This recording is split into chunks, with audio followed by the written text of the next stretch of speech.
Bienvenido a la clase de gestión de los sistemas de calidad.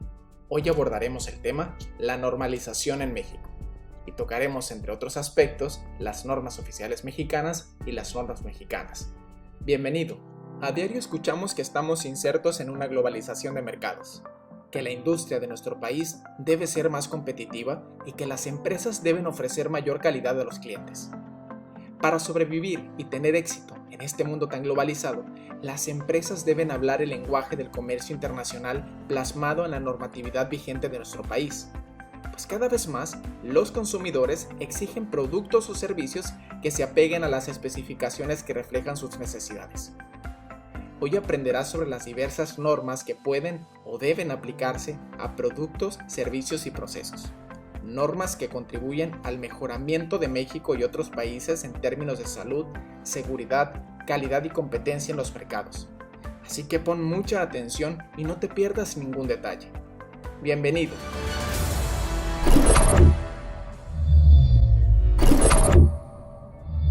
Para ponerte en contexto, primero hablemos de qué es una norma. Generalmente, cuando escuchamos la palabra norma, lo primero que se nos viene a la mente es algo con lo que debo de cumplir, una regla que tengo que seguir para evitar una sanción o un castigo, ¿no? Normas que muchas de ellas nos encontramos en la escuela, en el trabajo, incluso en nuestra casa, que hay una serie de reglas o de situaciones a las que nos tenemos que apegar para poder cumplir y que no nos castiguen. Bueno, eso mismo justamente pues son las normas, ¿no? Pero trasladado al ámbito empresarial, podemos decir que son aquellos lineamientos, reglas, requerimientos o especificaciones técnicas establecidas por consenso y aprobado por un organismo reconocido que son aplicables a productos, servicios, sistemas, procesos, instalaciones, actividades, etcétera, etcétera, etcétera. Es decir, son aquella lista de pedimentos, ¿sí? O de requisitos que alguien elaboró y que alguien además aprobó, ¿no? Para que se lograra que un producto, servicio o proceso estén en condiciones en cierta manera de ser usado o consumido por el cliente, ¿sí? Sin ningún riesgo y además que cumpla con las expectativas que el mismo cliente solicitó. Por ejemplo, te voy a poner un ejemplo muy sencillo. Cuando tú compras un medicamento, esperas que alivie tu enfermedad, ¿sí? Que no te vaya a hacer daño, ¿sí? A menos de que seas alérgico, pero en realidad pues esperamos no envenenarnos, por así decirlo. Es decir, que no afecte a nuestra salud, ¿no? Sino que por el contrario nos alivie. Entonces, hay una serie de requisitos que esa farmacéutica debe de cumplir para que logre su objetivo, ¿no? Que el consumidor, en este caso, que somos nosotros que estamos adquiriendo ese medicamento, logremos aliviar nuestro padecimiento. Lo mismo sucede si para una empresa, por ejemplo, de construcción se fabrican arneses, ¿sí? Se tienen que establecer una serie de parámetros que aseguren que ese arnés funcione para lo que fue hecho, ¿no? Que salvaguarde la seguridad del empleado. Y así pues, podemos poner muchos ejemplos más que pueden explicar la función de una norma, que en términos generales es la de garantizar la calidad y la seguridad del usuario o consumidor final. Y es precisamente que podemos acordar entonces que el objetivo o la utilidad de las normas es asegurar que los materiales, productos, procesos y servicios sean aptos para el propósito que fueron hechos con calidad y vida útil requeridos. Es decir, que ese jugo, que esas galletas, que ese medicamento, que ese hospital, que ese edificio, etcétera, etcétera, cumpla con la función para lo que fue hecho, que garantice su calidad y su seguridad. Eso es la utilidad o ese es el objetivo del empleo de las normas. Bueno, pero ¿quiénes usan las normas? ¿Quiénes las utilizan? ¿Quiénes las aplican o quiénes las generan? Bueno, la respuesta es muy sencilla. El gobierno, la industria y los consumidores. ¿Por qué el gobierno? Bueno, el gobierno es uno de los principales responsables de que sus diferentes dependencias elaboren y regulen estas normas. Sobre todo que vigilen que se cumplan, de alguna manera que audite a todas aquellas empresas que estén incumpliendo o que se pasen por alto pues, las normas que de alguna manera son obligatorias. Por otro lado, quienes también emplean las normas son principalmente las empresas, ¿sí? Las empresas son primordialmente quienes deben de adoptar esas normas, no solamente como algo con lo que tenemos que cumplir, sino que nos ayude a seguir creciendo. Incluso muchas empresas pueden presumir el apego al cumplimiento de ciertas normas. No sé si has escuchado en la radio, en la televisión o incluso en algún comercial, en alguna pancarta que las empresas dicen afiliada a tal norma, ¿no? O cumpliéndose con la norma tal. Y eso es una manera de estrategia para poder decirle al cliente, ¿sabes qué? Me rijo por un sistema de gestión de calidad, o me apego a los lineamientos de seguridad o a las especificaciones que el cliente solicita, ¿no? Entonces incluso este tipo de presunción al apego de ciertas normas le ayuda a atraer a más clientes, ¿no? Porque de alguna manera está haciendo ver que se cumple con esos lineamientos requeridos. Finalmente tenemos al cliente. ¿De qué manera utiliza el cliente o qué manera le aplica al cliente o al consumidor las normas? Bueno, el cliente pues indiscutiblemente es el que está en el último tramo de la cadena y es quien evalúa pues que se haya cumplido o no con los requisitos que éste solicitó en ese producto o servicio que está consumiendo. Entonces, de todo esto podemos decir que las normas son una especie de garantía, por así decirlo, ¿no?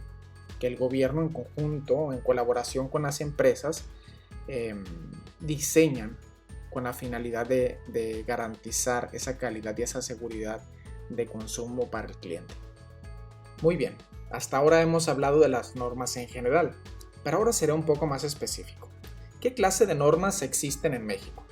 Bueno, de acuerdo a la Ley Federal de Metrología y Normalización, publicada en el Diario Oficial de la Federación, en México podemos clasificar a 3 tipos de normas, que son las que tenemos aquí.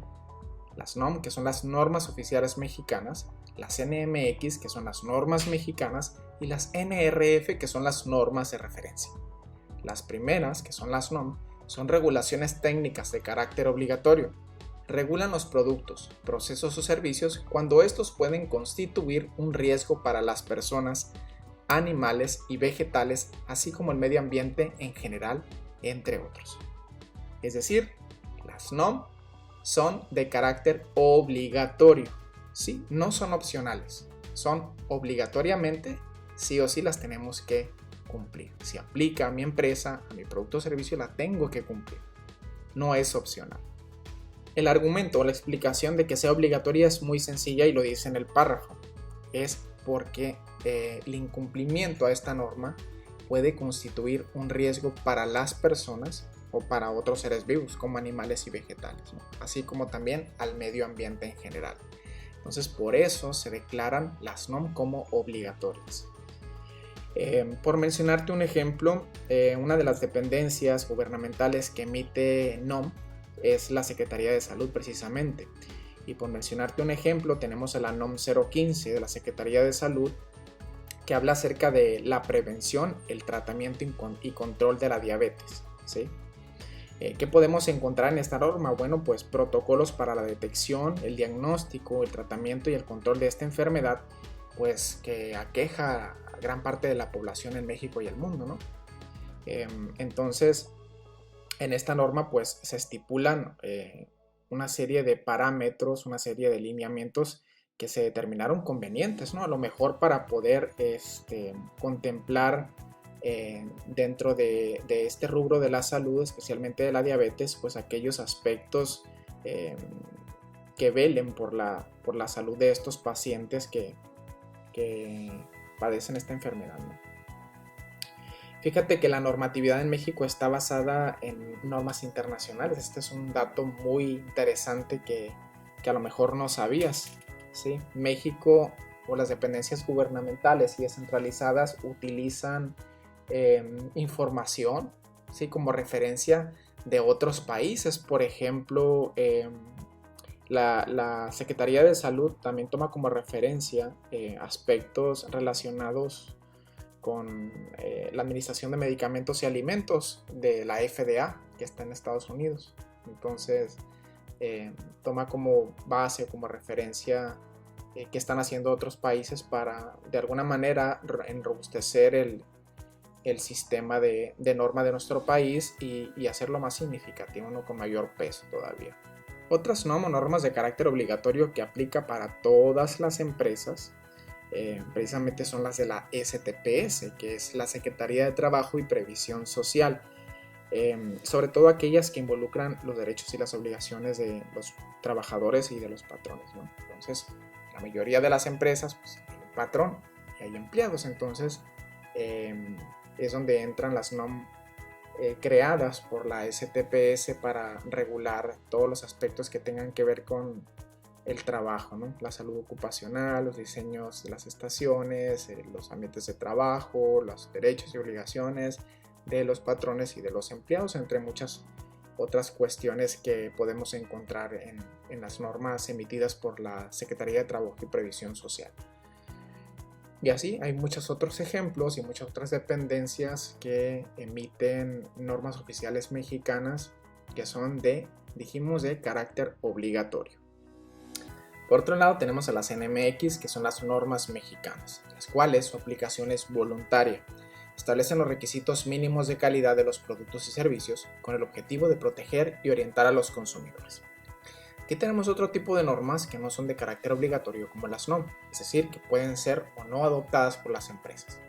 Generalmente la creación de estas normas es en colaboración del gobierno con las empresas y su principal objetivo es el de mejorar la calidad de productos o servicios, ¿no? Tal como lo dice en el texto, con el fin de proteger y orientar al cliente o al consumidor. Por otro lado tenemos a las NRF, que no son tan conocidas. Normalmente escuchamos más acerca de las NOM y las NMX, pero también el marco legislativo en cuanto a la normalización también menciona las NRF, que son las normas de referencia. Estas son elaboradas por las entidades de administración pública para aplicarlas a los bienes o servicios que adquieren, arrienden o contraten cuando las normas mexicanas e internacionales no cubran con los requerimientos de las mismas o sus especificaciones resulten obsoletas o inaplicables. ¿Sí? Es preciso comentar que este tipo de normas de referencia, que no son tan escuchadas, es preciso comentar que generalmente estas normas las emiten Pemex, que es Petróleos de México, y la Comisión Federal de Electricidad, en temas relacionados con la generación de energía, ¿sí? Y el sector de hidrocarburos. Seamos más específicos y ahora hablemos de quiénes pueden emitir las NOM, ¿sí? Hablamos hace un momento acerca de unos ejemplos de algunas dependencias que emiten estas normas. Por ejemplo, las NOM especialmente pueden ser generadas por dependencias gubernamentales como la Secretaría de Turismo, la Secretaría de Gobernación, la Secretaría de Economía, la de Agricultura y Desarrollo Rural, la Semarnat, la CENER, la Secretaría de Trabajo y Previsión Social, que acabamos de poner un ejemplo, la Secretaría de Salud, que también hablamos acerca de un ejemplo de este tipo de normas, la Secretaría de Comunicaciones y Transportes y la Secretaría de Bienestar, que antes se llamaba Sedesol, hoy se llama Bienestar. Tenemos también dependencias descentralizadas que están aptas o están autorizadas para generar NOM, y esas son la Comisión Nacional del Agua, la Comisión Reguladora de Energía, la CONUE, que es la Comisión Nacional para el Uso Eficiente de la Energía, la CEA, la CENESICA, la COFEPRIS, el Instituto Federal de Telecomunicaciones y la Comisión Nacional de Hidrocarburos, ¿sí? Probablemente se me pase alguna, pero estas son las más relevantes o la que normalmente se mencionan en la generación de las normas oficiales mexicanas. Por otro lado, tenemos a las dependencias o los organismos que están facultados para generar normas mexicanas o las NMX, que habíamos platicado que estas son de tipo opcional, ¿sí? Dentro de los organismos de normalización que más se mencionan tenemos a la Sociedad Mexicana de Normalización y Certificación, que es Normex. También tenemos al IMNC, que es el Instituto Mexicano de Normalización y Certificación. Encontramos también a la ANSE, al UNPROLAC, al Instituto Nacional de Normalización, al NICE. Encontramos también a CANACERO, que es la Cámara Nacional de Industria de Hierro y Acero. Entonces, son algunos de los organismos o dependencias facultadas para generar o emitir normas mexicanas. Bueno, acabamos de ver una serie de dependencias que están facultadas para generar tanto las NOM como las NMX. Pero ¿quién está a la cabeza de todas estas dependencias? La respuesta es la Dirección General de Normas, que es una unidad administrativa que corresponde a la Secretaría de Economía, ¿sí? La función de la Dirección General de Normas es que se cumpla la normatividad vigente, que es generada por todas estas dependencias, y precisamente todas estas lineamientos se encuentran en la conocida Ley de Infraestructura de la Calidad, ¿sí? Antes se llamaba Ley Federal sobre Metrología y Normalización, que es la LFMN, pero resulta que a partir del 20 de julio del 2020 entró en vigor esta nueva ley que despoja a la Ley Federal sobre Metrología y Normalización para ahora llamarse Ley de Infraestructura de la Calidad. Entonces, la Dirección General de Normas, que es un organismo, una secretaría o una dependencia de la Secretaría de Economía, a través de la Ley de Infraestructura de la Calidad publicada en el Diario Oficial de la Federación, es que se regula la normatividad en México. Ya por último vamos a cerrar con esta pregunta que es muy importante, ¿sí? ¿Qué norma me aplica? Es importante que sepas que aunque la normalización es amplia y diversa en nuestro país, no todas las NOM o las NMX van a aplicar a todos los productos o servicios. Por ejemplo, las normas que emite la SETUR, que es la Secretaría de Turismo, probablemente estén más enfocadas o apliquen más, por ejemplo, a un hotel, ¿sí? Y a lo mejor no tanto para un hospital. Entonces es importante que sepamos diferenciar las normas y su aplicación o para cada sector o para cada industria. Seguro que muchos empresarios o emprendedores que estén viendo este video van a estar interesados en conocer qué normas son las que pueden aplicar a mi producto, a mi servicio o a mi negocio en general, ¿no? Por eso quiero compartirte la siguiente liga que pone a disposición la Secretaría de Economía, que es el CINEC. Es una biblioteca virtual en la cual vamos a poder encontrar un catálogo de normas, ¿sí? Incluso en este apartado vamos a dar clic y vamos a accesar a este catálogo de normas en las cuales vamos a poder consultar las normas oficiales mexicanas, que son las NOM y las normas mexicanas. Algo que me gusta mucho de este portal es que además podemos realizar la búsqueda por sector, ¿sí? Si a lo mejor me dedico a la agricultura o la ganadería, bueno, pues selecciono esta opción y de manera automática me va a desplegar pues todas aquellas normas que pueden aplicar para la ganadería o la agricultura, ¿no? En su caso, ¿no? Si queremos ver otros giros u otros rubros, pues esta opción de búsqueda es muy buena para poder encontrar la información que requerimos. Es importante que también nos asesoremos, ¿sí? Con algún experto en normalización por si llegáramos a pasar desapercibida alguna norma obligatoria y no caigamos pues en incumplimiento de estas normas que acabamos de explicar, que son importantes que se cumplan, ¿no? Al pie de la letra. Hemos llegado al final de la clase. Si te quedó alguna duda acerca del tema, la normalización en México, comunícate conmigo. Estoy en la disposición de resolver todas tus dudas. Muchas gracias por tu atención. Nos vemos en la siguiente clase.